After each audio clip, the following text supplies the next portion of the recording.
en la Asamblea como para votar algo que necesite mayoría simple. Y me refiero al tema COVID y lo que sigue siendo una cosa en el aire, en la posibilidad de una cuarentena absoluta, aunque algunos partidos dicen que están esperando el fallo de la sala, que el fallo de la sala todavía no existe. Pero hay una situación ahí, yo diría también un desentendimiento entre el Ejecutivo y el Legislativo en relación a este tema. Vamos a hablar de las reorientaciones de presupuestos sin permiso de la Asamblea Legislativa. De hecho, hoy día el FMLN presentó un aviso ante la Fiscalía en contra del MAG por una reorientación de presupuesto. Y no solamente ha habido esa, ha habido varias. Vamos a hablar también, hoy se conoció que el gobierno firmó un acuerdo con una empresa israelí para manejar la Lotería Nacional de Beneficencia. ¿Qué es eso? ¿Una privatización o una concesión? De todas maneras, esto debió también aparentemente haber pasado por la Asamblea Legislativa. Y vamos a hablar también de la elección de magistrados de la Corte de Cuentas de la República. Le presento inmediatamente a mis invitados, René Portillo Cuadra, diputado del Partido Arena. Buenas noches, René, bienvenido. Nacho, buenas noches, como siempre, un gusto estar en tu programa y compartir con el coronel Almendaris. El coronel José Antonio Almendaris, diputado de Concertación Nacional. Buenas noches. Sí, Nacho, bienvenido. Buenas noches, gracias, estamos lo mismo. Como siempre, es un placer estar compartiendo con el doctor Portillo Cuadra. Bueno, de lo que digan ellos, más o menos usted va a tener idea de lo que puede pasar en los próximos días en la Asamblea Legislativa. Saludamos también a quien hace posible este primer segmento de debate, la Central de Seguros y Fianzas, líder en fianzas. Los salvadoreños somos valientes. Somos solidarios. Juntos saldremos adelante. Como siempre, ánimo y a luchar. Protejamos a los que más amamos y caminemos juntos con fe, comprometidos con el progreso de El Salvador. La Central de Seguros y Fianzas, su centro de confianza. Bueno, el presidente, después de decir va a haber fase 2, empieza el 21, 2 días antes dijo no, se suspende, no va a haber fase 2. Argumentando, digamos, que para qué no puede abrir porque tampoco se dio en la cuarentena obligatoria que él quería por 15 días. Ayer se conocieron 375 nuevos casos de contagio y 8 fallecidos, lo que significa, digamos, que estamos aumentando todos los días en un aumento de lo que son los contagios y fallecidos en el país. No hay estado de emergencia, ni tampoco hay fallos de la sala. La sala tiene en sus manos 2 decretos legislativos, en sus manos el 648 y el 661. Y no hay nada. Estamos en una compás de espera. René. Mira, Nacho, yo creo que en este tema es importante lo que tú acabas de decir. La Sala de lo Constitucional tiene en controversia un decreto legislativo que es importante que lo resuelva, que fue vetado originalmente por el presidente, donde se establecían 4 aspectos fundamentales. 1, se declaraba la emergencia por COVID. 2, se establecían medidas sanitarias para la contención de la pandemia. 3, se establecían reglas de carácter financiero para que el gobierno pudiera invertir, sobre todo en el sector salud, de cara a este tema. Y 4, habían controles, sobre todo en el tema de publicidad, sobre todo en el tema de transparencia y de acceso a la información pública. Y este último dato fue precisamente la razón por la que el presidente vetó ese decreto legislativo. Creo que es importante que la Sala de lo Constitucional tome en cuenta que existe un vacío legal. Nosotros hemos emitido 53 leyes en 100 días, directamente hacia el tema de la regulación de la pandemia. Sin embargo, muchas de ellas han sido vetadas.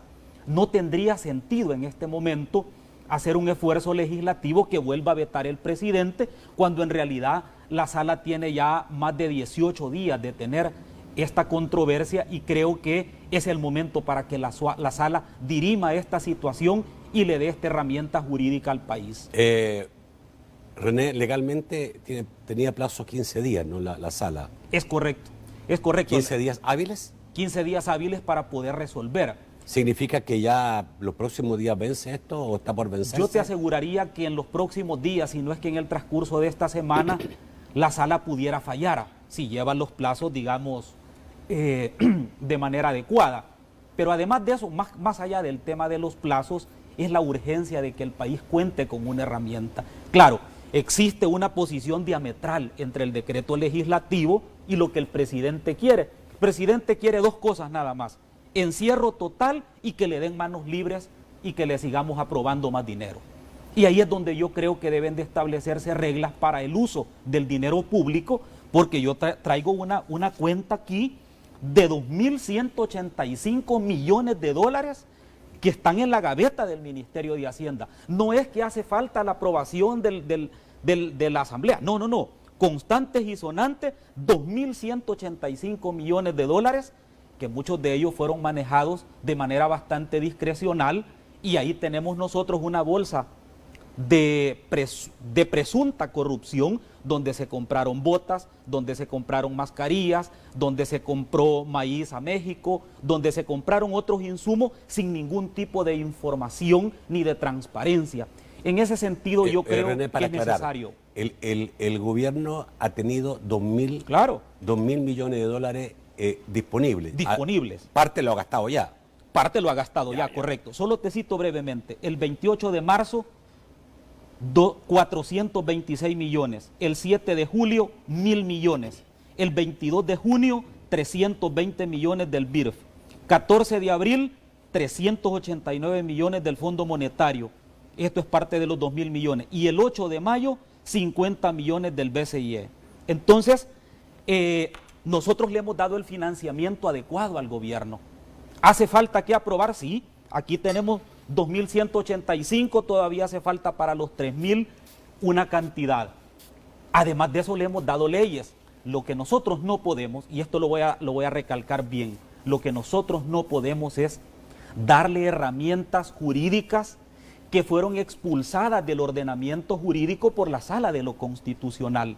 Hay una frase en la sentencia que dice: la Asamblea Legislativa queda inhabilitada para poder legislar sobre lo que ya fue expulsado del ordenamiento jurídico. Entonces, creo que es importante. Hay un estudio, Nacho. ¿Puede aclarar eso exactamente? ¿Quién Sí. lo ha expulsado?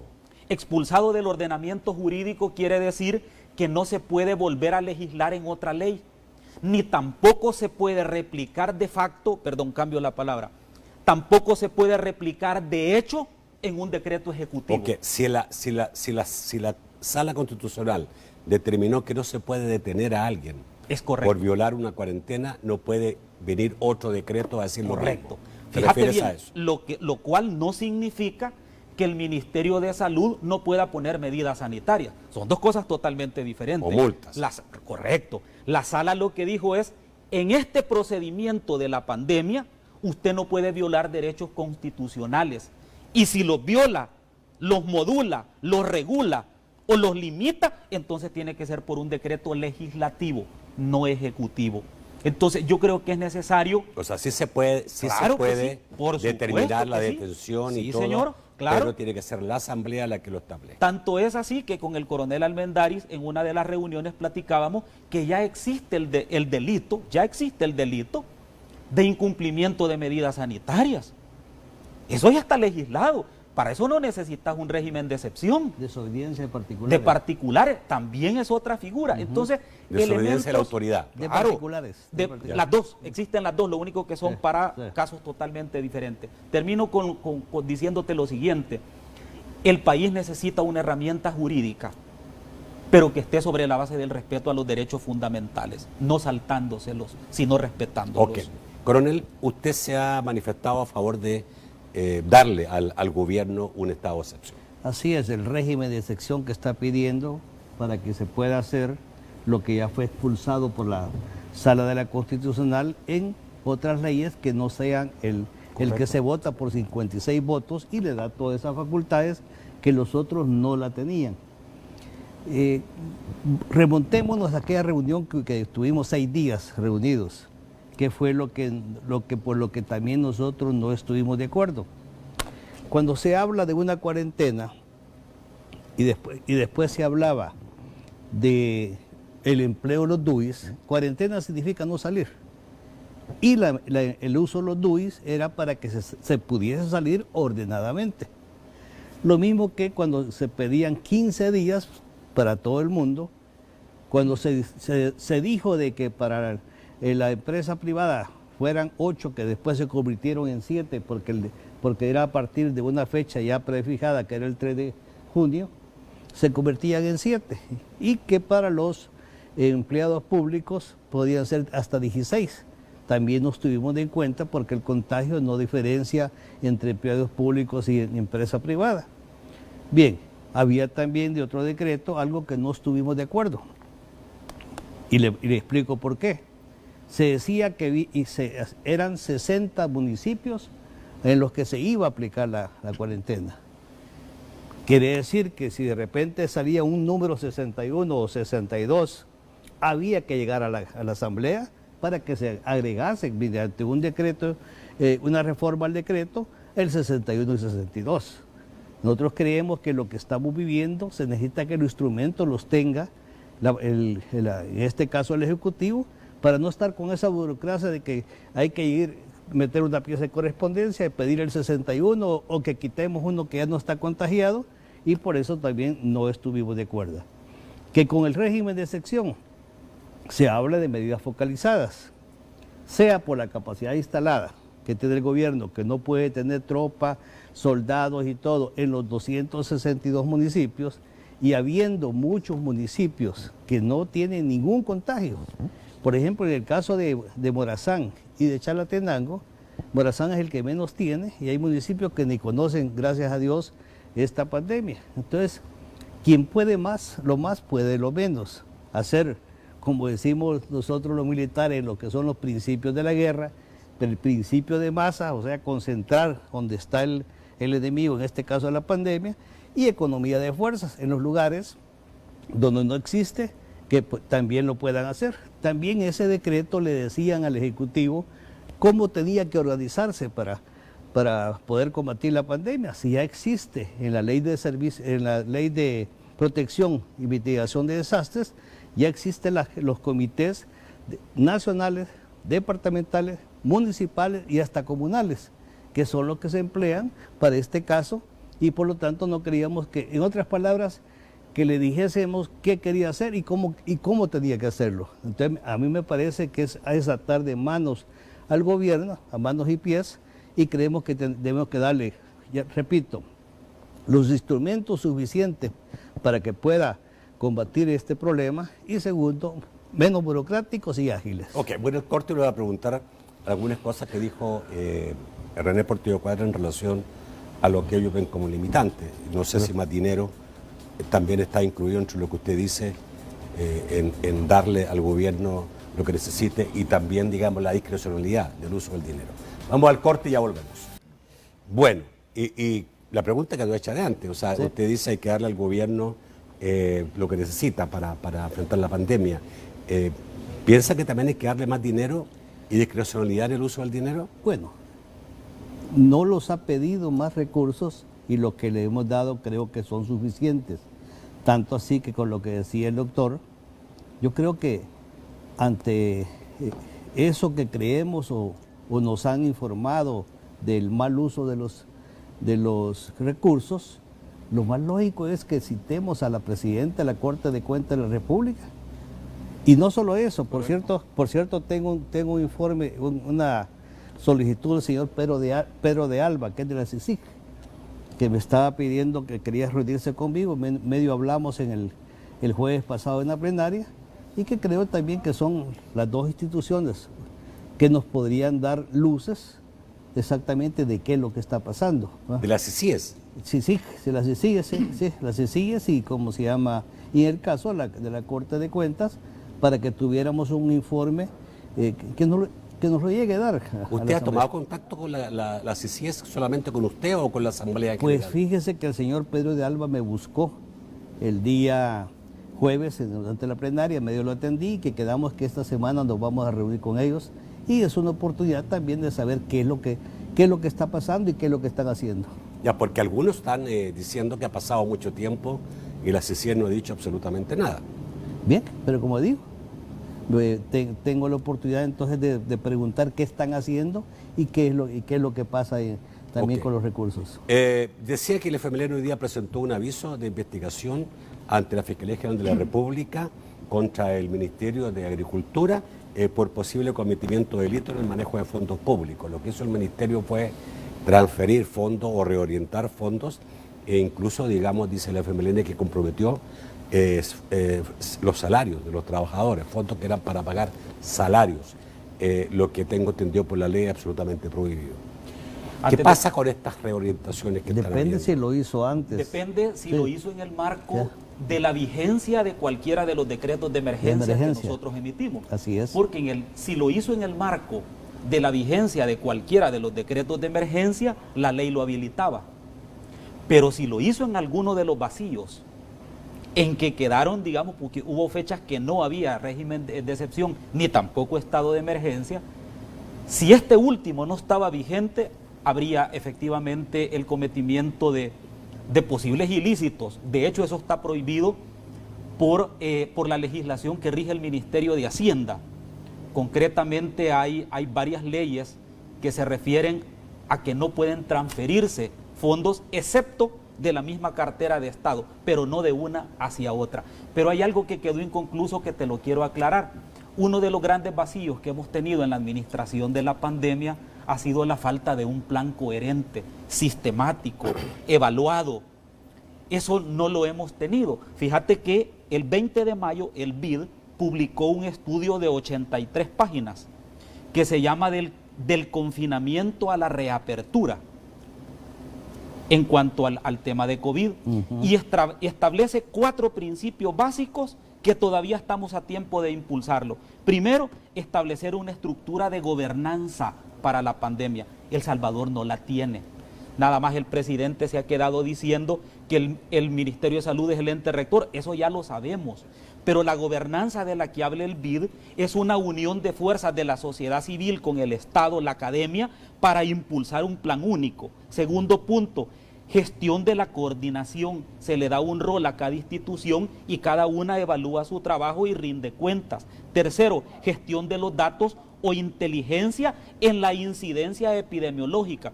Nosotros tenemos hasta subregistros y no tenemos inteligencia epidemiológica. Y cuarto, la gestión de la comunicación. El presidente de la República, con el liderazgo que tiene en materia de redes sociales y lo millonario del programa de comunicación que impulsa, debería de volcarlo directamente al tema de la prevención en salud, más que estar hablando de él y de su ego. Debería de enfocar esto a una educación en salud a la población. Entonces, lo que nosotros tenemos es la ausencia de un plan. El tema realmente del régimen de excepción es una cuestión que hay que decirla con franqueza. 100 días estuvimos en cuarentena, Nacho. Y si se necesita un régimen de excepción o una cuarentena, yo me quedo mejor con la palabra cuarentena y no régimen de excepción, entonces que presente un plan y que diga cómo lo va a ejecutar, porque se corre un riesgo. Aprobamos una cuarentena obligatoria 15 días, termina en 15 días. ¿Qué pasa después? Va otra vez a volver a subir la curva de los contagios. Entonces, si no hay un plan articulado, no sirve de nada que tengas a la gente 15 días o 30 días en cuarentena domiciliar obligatoria, sino que tiene que haber un plan articulado. Fíjate cómo se ha improvisado el tema del manejo de la pandemia. El sábado va el señor presidente allá a Usulután, da una conferencia de prensa y dice ya que se va a reabrir la segunda fase. 17 horas después dice, mire, he consultado con expertos y dicen que no. Ese tipo de hierros lo que te refleja es que no hay una consistencia en el plan. Entonces yo creo que en este tema hay que ser conscientes de que al Estado hay que ayudarle, pero hay que ayudarle con cosas que le sirvan, que además de eso el Estado se deje ayudar. Pero tener en confinamiento otra vez a la población, sobre todo imagínate en el invierno, que la agricultura es cuando produce lo que comemos y lo vas a cuarentenar, a la gente se van a perder todos los cultivos y de nada habrá servido la semilla y el abono que se ha repartido. Entonces, mantener la cuarentena, como en el caso de Venezuela, una dictadura donde a la gente le van a dejar una bolsita de comida para que subsista una semana, y la tienen con la bota represiva, creo que no es la solución. Ahora, una cosa sí hay que decirlo con franqueza, los hospitales están colapsados y no existe hoy por hoy una forma de cómo retener la curva, el aumento de los contagios, si el gobierno no se deja ayudar, pero que se deje ayudar por la gente que sabe, el colegio médico, epidemiólogos, aunque no le guste que opinen lo que dicen, porque el presidente no siempre está de acuerdo con la gente que piensa diferente a él, pero que se deje asesorar, que haga un comité multidisciplinario que permita que haya una respuesta. ¿Quiere agregar algo más sobre esto, Sí, coronel? la realidad es esta, ¿no? De que, con el último que dijo el doctor, que los hospitales están colapsados. Y hoy que salimos los fines de semana, que vamos a los cantones y los caseríos, las estadísticas que da el gobierno son de aquellos que ellos hacen en los exámenes, pero allá afuera está peor. No, es mucho más. Allá está mucho peor, está gente muriendo, gente contaminada, que cuando busca llegar a los hospitales ya no hay camas. Muchos parientes y amigos míos han fallecido y otros están graves porque ya no se puede más. Por eso es que nosotros, como digo, nosotros como PCN estamos insistiendo que tiene que ser, ante una situación fuerte, tiene que haber medidas fuertes. Pero vaya, hay una preocupación y tiene razón el aspecto económico también con la reactivación económica versus la enfermedad. A nosotros el mismo gobierno nos mandó un estudio que hizo INCAE, ¿no? Correcto. En el que hablaba de protocolo básico, protocolo intermedio bajo, protocolo intermedio, intermedio fuerte, fuerte y avanzado. Y aquí dice, por ejemplo, en el protocolo avanzado, que en lo peor de la pandemia, quienes puedan llenar todas estas partes del protocolo, podían seguir operando, ¿no?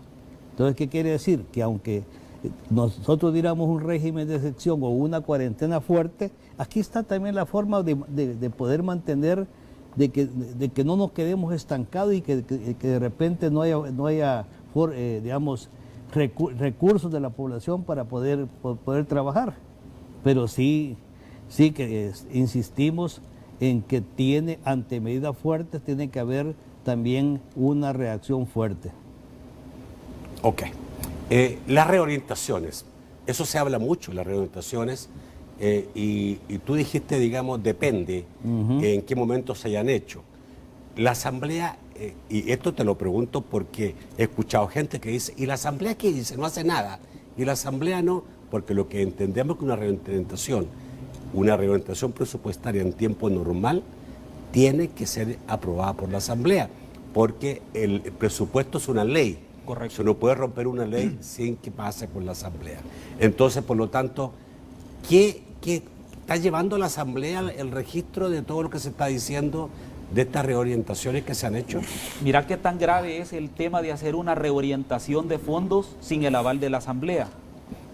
Uno de los 3 mecanismos por los cuales el expresidente Funes, vinculado a un tema de corrupción de más de 300 millones en el Estado, esa modalidad de hacer reorientaciones de fondos fue una de las modalidades que él utilizó para poder lavar más de 300 millones de dólares y ahora forman parte de sus cuentas privadas.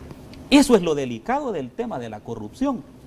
Yo en lo particular quisiera escuchar un dictamen o una opinión de la Corte de Cuentas, pero no el otro año, sino que en tiempo real, que permita deducir responsabilidades, porque también pudiera ser que estemos juzgando a priori al ministro de Agricultura.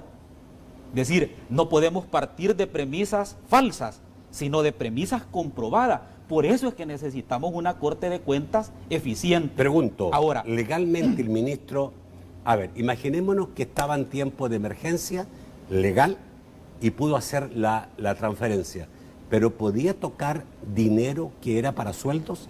Mira, porque tengo entendido que ahí hay otra ley que impide tocar dinero de los sueldos. O sea, el salario, como dicen, es santo, no se toca.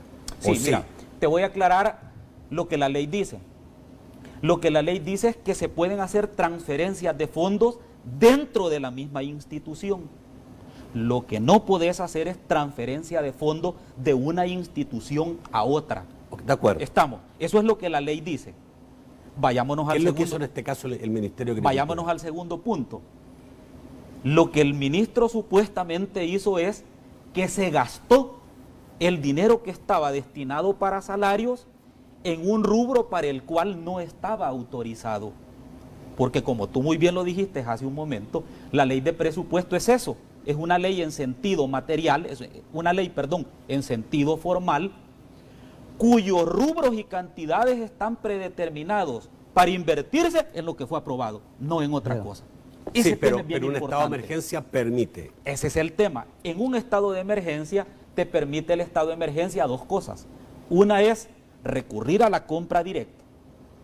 Es decir, Sí, pero sin también, licitación, y también te permite hacer uso de los fondos internamente dentro de la institución.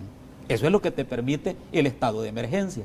Entonces, cuando se compra, te voy a poner un ejemplo, por ejemplo, que sale del tema de la LACAP, que aunque hubiese sido aprobado en un estado de emergencia, linda con el delito. Cuando le preguntan a un funcionario, mire, pero usted le compró botas a un familiar suyo. Ah, claro. Y él dice, mire, es que yo no sabía que la mamá de mi primo era mi tía. Discúlpame, pero eso ya la LACAP lo regula, que aún estando en el estado de emergencia, no puedes recurrir a licitaciones Ok. con requisitos. La palabra no es amañado, sino que la ley declara ilegales. Entonces, este es un tema en el cual tiene la Corte de Cuentas que pronunciarse. O sea, tengo entendido que los parientes de los funcionarios no pueden participar en Correcto. licitaciones. Es correcto. Ninguna. Ninguna. Aunque sea otra cartera de Estado. Es correcto, es ilegal. Bien. Sí, con lo que había que aclarar con lo que dice el doctor. Sí, normalmente la ley, por cierto, eso en un gobierno de Arena cambiamos la ley y se permitía que sin pasar por la asamblea se hicieran las transferencias entre ministerios. Posteriormente la sala de lo constitucional Lo prohibió. lo prohibió en tiempos del presidente Funes, ¿no? Bien, pero ¿qué es, para aclaración del pueblo? Cuando se da un decreto de emergencia, sí se permite transferencias del Ministerio de Seguridad para el Ministerio en este caso, del Ministerio de Agricultura para el Ministerio de Seguridad, sí se permite. Si es cierto que el señor ministro de Agricultura tomó fondos para los sueldos, pues eso ya son otra cosa que tiene que investigarse, y ya con lo que ha hecho el FMLN y que la pregunta que se hizo de que qué hacemos en la asamblea nosotros, una vez emitimos la normativa, lo que queda como cualquier ciudadano, ir a las instituciones correspondientes para ver el incumplimiento de eso, Es pero parece no que- podemos hacer... Parece que el problema es otro. El problema es que aparentemente se permite, en caso de emergencia, tomar fondos de una partida a otra dentro del ministerio. Correcto, de la misma institución. ministerio. No, perdón, en emergencia de un ministerio a otro también. Sí. También. No solo partidos. Por eso es el Pero tema- pero esas transferencias nunca pueden comprometer los sueldos y salarios de los trabajadores. No lo dice. ¿No lo dice? No lo dice la ley. Allá la persona, si lo Me habían ha- dicho que la ley lo decía. que yo sé, que lo que yo... Mira, ya, Si necesito ir al corte. si ese fuera el tema, Ujú. ANDA está en problemas también, Sí, porque a ANDA le aprobamos hace menos de 10 días, le aprobamos 19 millones de dólares para el pago de salarios. Eso significa entonces que se gastó también los salarios de ANDA y tuvimos que recurrir en la asamblea a aprobárselo para que le pagaran a los servidores públicos ¿Ese de es ANDA. el monto de salario de ANDA mensual? No, habían otros rubros Sí. más. Ya, Habían ok. otros rubros. Vamos al corte, ya volvemos. Hoy se conoció que el gobierno firmó un acuerdo con una empresa israelita, por el cual, digamos, la empresa israelita se hace cargo de la operación, bueno, es lo que se sabe, no hay mucha información, de la Lotería Nacional de Beneficencia. Incluso, digamos, en este acuerdo se habla de nuevos juegos que involucrarán el deporte, etc. Esta información la dio a conocer la empresa israelita, señalando, digamos, que después de largas negociaciones había logrado este acuerdo con el gobierno y que estaba muy contento, digamos, de que esto se pudiera dar. Inmediatamente esta noticia saltó por las redes sociales, mucha gente ha opinado, incluso, digamos, hemos visto reacciones de la comunidad palestina bastante molesta por esta situación. Pero bueno, no sé, yo creo que ustedes van a decir no tenemos la información completa sobre esto, sí, pero porque de cualquier forma, entregar la operación de un ente estatal se puede a un privado sin establecer un sistema sociopúblico privado o una concesión. Bueno, mira, te voy a leer lo que dice el artículo 3 de la ley de la lotería.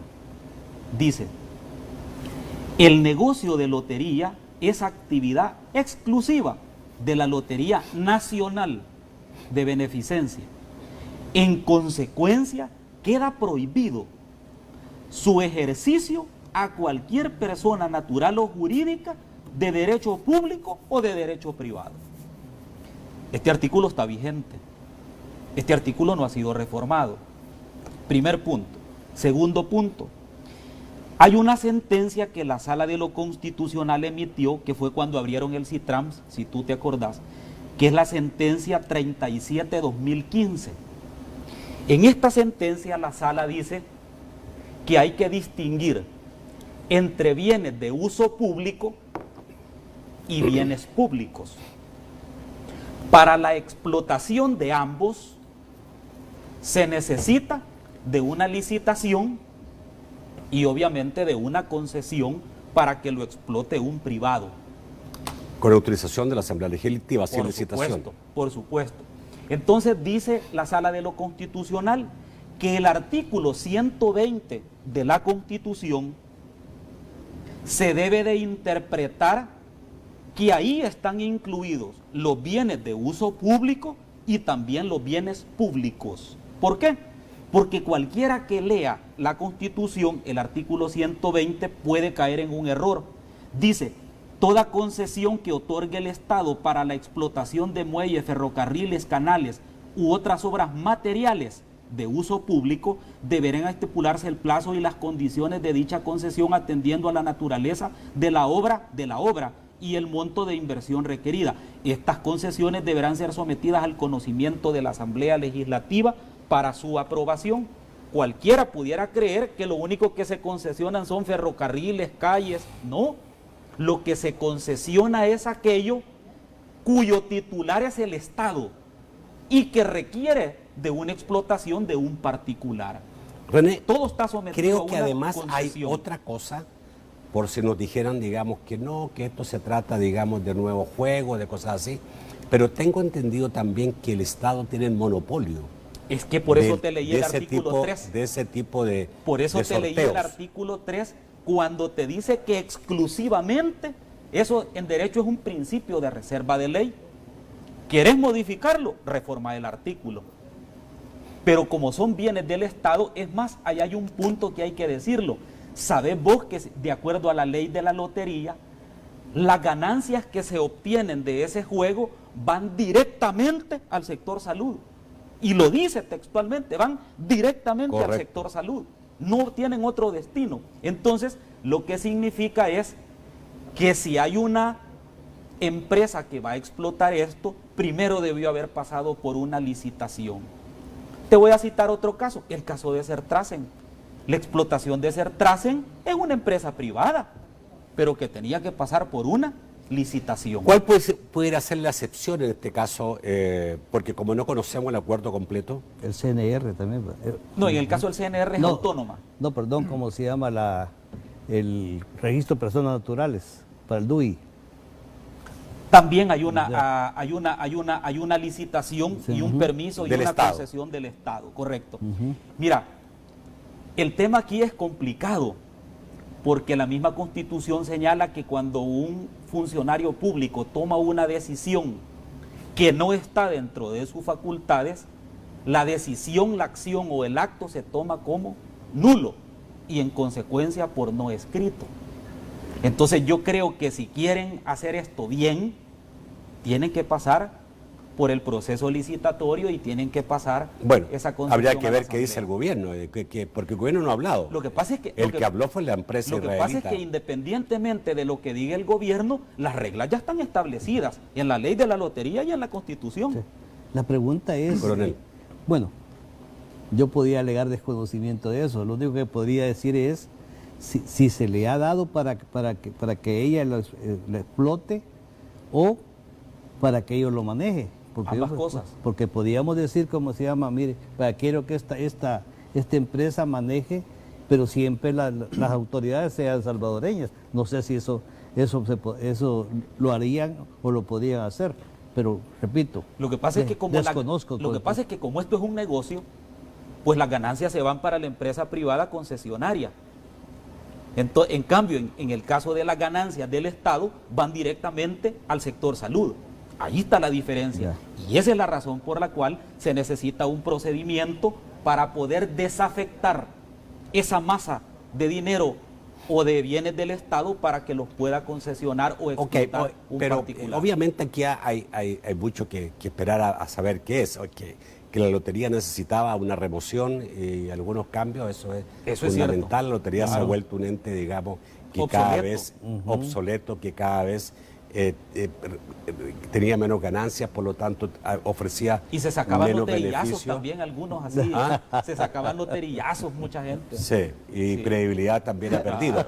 Pero también, digamos, la lotería nunca hizo bien otro tipo de juegos, porque en muchas partes la lotería deportiva y cosas así son Lo que pasa fuertes. es que, Nacho, lo que está, digamos, en la discusión, en el tapete, más allá de lo que tú muy bien señalás, la obsolescencia de la institución, son los procedimientos sobre los cuales se ha hecho, la secretividad con la que se ha hecho, el oscurantismo con que se ha planteado el negocio. Yo creo que todavía están a tiempo de enmendar la plana, eso sí te lo puedo asegurar, que todavía están a tiempo de enmendar la plana, pero hay que transparentar el procedimiento. Ok, nos quedan unos minutos, hablemos de la elección de Corte de Cuentas. ¿Cómo va? Tengo entendido, coronel, que hoy día la subcomisión finalizó la entrevista a los 75 aspirantes, entre los cuales se encuentran los actuales magistrados. Pero hay un dato, digamos, que resulta preocupante. El sindicato de la Corte de Cuentas, que es un sindicato, yo diría, bastante fuerte, tal como de lotería, el sindicato de lotería es otra cosa también complicada, no lo digo por mal, lo digo porque tienen poder, tienen fuerza.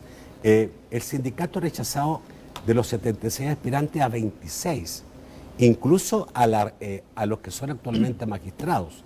Entonces, mi pregunta es, ¿va a terminar el sindicato decidiendo en parte la elección o no? Pues nosotros, los miembros de la subcomisión, estamos buscando a la persona idónea, a la persona que creemos nosotros que tiene el carácter, el conocimiento, la probidad y la honradez para dirigirlas.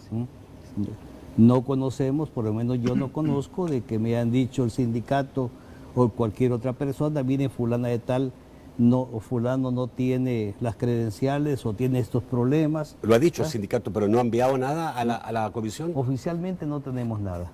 Es más, aprovecho yo también para lamentar, por cierto, estaba escuchando voces de muchas instituciones y personas que comenzaron a decir que deberíamos haber hecho tal cosa, que las preguntas, por eso es que hicimos estas entrevistas en el auditorio de la Casa Dueñas, para que todas las personas que sabíamos que conocen, que hubieran sido unos aportes importantes para poder evaluar mejor, porque lo hicimos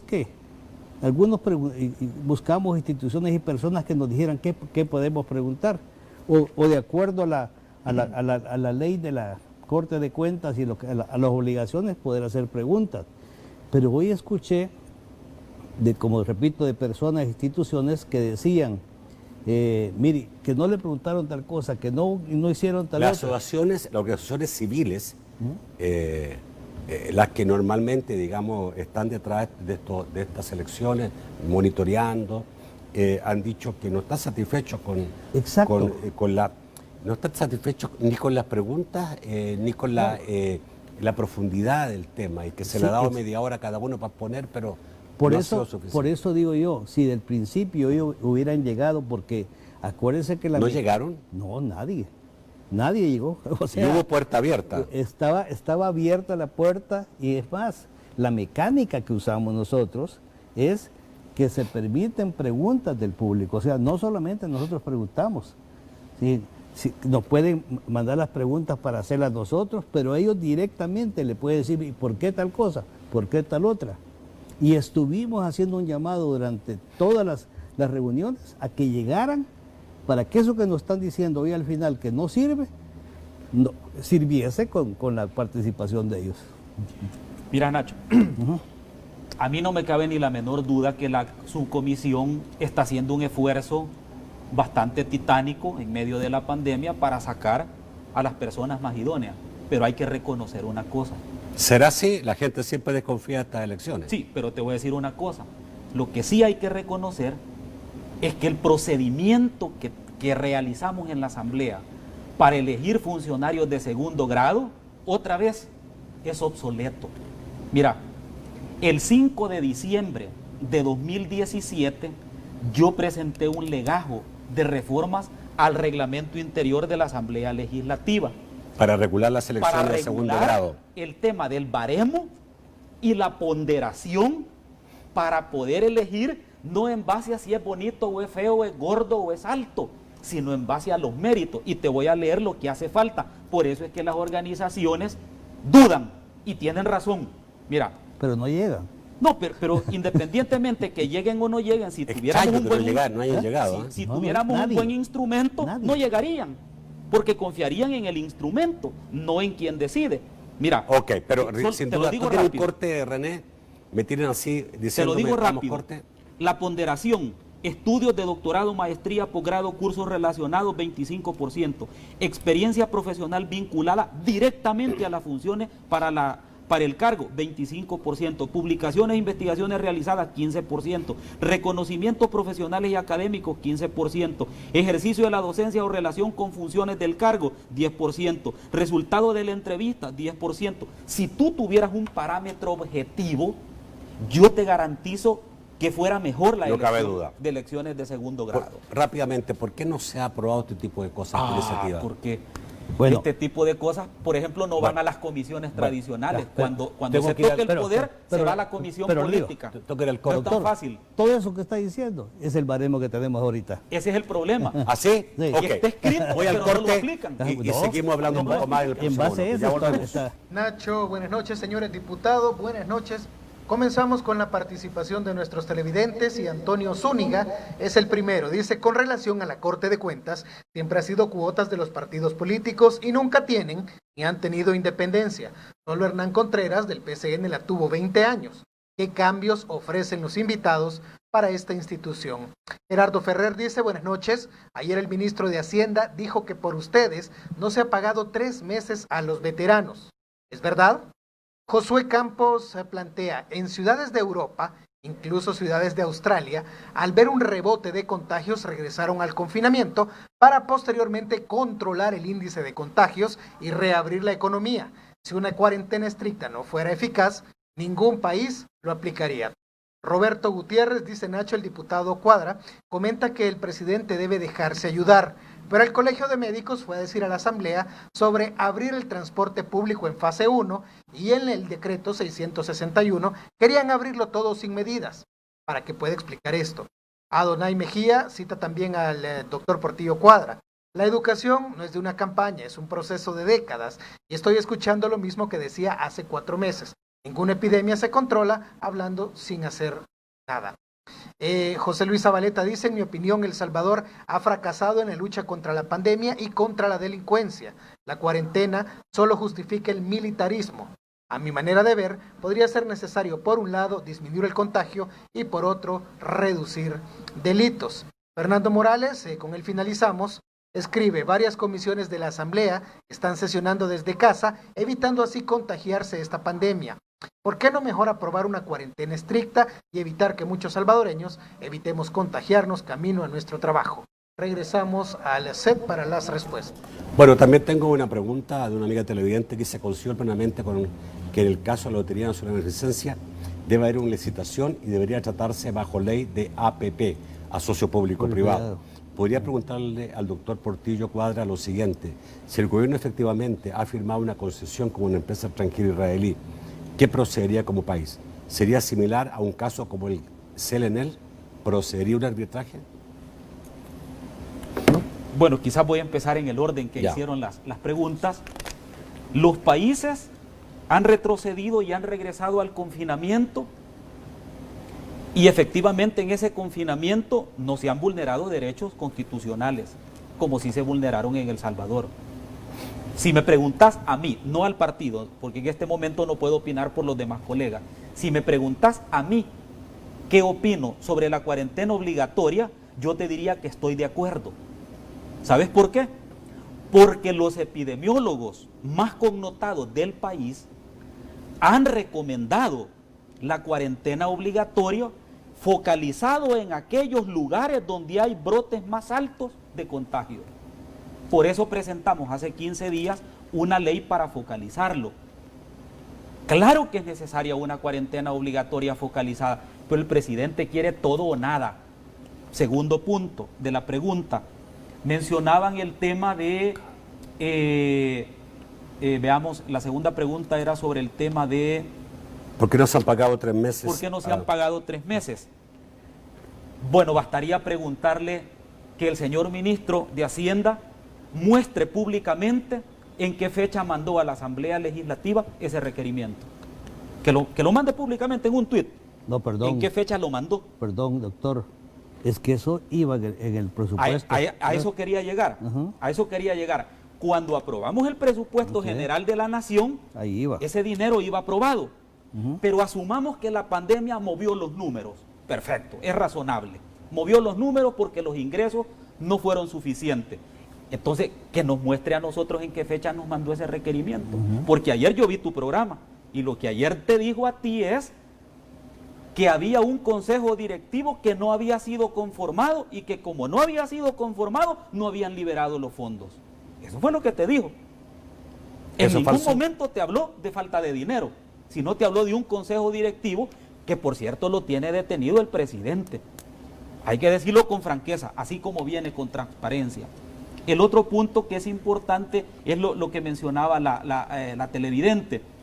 Es que lo que pasa es que si hay facultades en donde se ha concesionado sin licitación, sin un procedimiento, esa titularidad de concesión de la empresa israelí es nula. Y todo acto que es nulo no produce efectos jurídicos, de acuerdo a la ley. Entonces habría que ver, como tú decías al principio, qué va a decir el gobierno. Hay que escucharlos. Creo que hay 2 preguntas que me gustaría que usted la contestara, porque es de parte de la comisión que está eligiendo los magistrados. Dice un amigo teniente, dijo, siempre la Corte de Cuentas ha sido cuota de los partidos políticos y seguirá haciéndolo. Y lo otro son si las comisiones están funcionando, que las comisiones están funcionando desde su casa en forma virtual. Bien, en lo que es la Corte de Cuentas, desde hace muchos años de que el doctor Contreras, sí, era del PCN, ya no fue presidente, han pasado por muchas manos.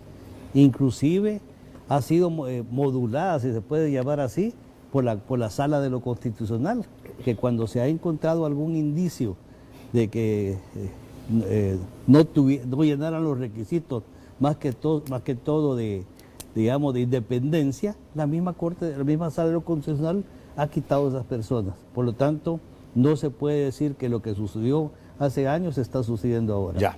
Con respecto a las sesiones de las comisiones, hoy en la mañana yo tuve la Comisión de Seguridad Pública, la Subcomisión de Pensiones, y fue presencial, porque como no se actualizó, no se hizo el reglamento para las reformas al reglamento para poder hacerlas virtuales, lógicamente tenemos que hacerlos presenciales. Solo hubo un plan piloto que hizo la Comisión de Economía, si no me equivoco, de que hizo una sesión virtual, pero a partir de que el jueves pasado que se dijo que no estaban autorizadas, seguimos con las presenciales. O sea que la Asamblea los diputados están llegando a la Asamblea Legislativa. Te quiero hacer solo un símil por el cual la Corte de Cuentas ha perdido credibilidad. Un dato nada más. Fíjate que en los últimos 365 días, en el último año, la sección de probidad, que por cierto es una sección con poco personal, con poca herramienta tecnológica, ha podido observar, la sección de probidad de la Corte ha podido observar 900 millones de dólares como enriquecimiento ilícito. Oí bien, 900 millones de dólares. y la Corte de Cuentas ha observado 2.5 millones. ¿Cómo te explicas eso? Sí. Esa es la razón por la cual la Corte de Cuentas no debe de estar en manos de los partidos políticos, sino de la gente más competente. Mire, ¿Por doctor, qué? y con lo que usted dice de probidad, ¿para qué existe entonces la ley, cómo se llama, que hicimos para evitar esas cosas? La extinción de dominio. Bueno, es que la extinción de dominio es el segundo paso. El primer paso es declarar Bueno, que de el todas dinero es maneras, ilícito. Pero solo te doy este dato Te rápido. agradecería mucho que me dejes información para poder retomarla. Claro, está en los algún informes. Yo de los informes que nos dan cada año, lo he tomado. Mira, es inaudito. Reitero, necesitamos una Corte de Cuentas alejada de los partidos políticos. Sin duda. Sin No hay duda. otra opción. Y no solamente eso, con dientes. Claro, con Porque capacidad, también hay que cambiar la con ley de la Corte independencia. de Cuentas. Muchísimas gracias, coronel, por estar esta noche. Al contrario, Muchísimas Nacho. gracias, René. Gracias, Nacho. Muy amable. Gracias, amigo teniente, por su sintonía. Los espero mañana a las 8 de la noche. Mañana estaremos con el staff de los miércoles, con Marvin Aguilar Umaña, también con Carlos Araujo y con con Roberto Rivera Ocampo. De los damnificados. Nos vemos mañana. Que pase muy buenas noches.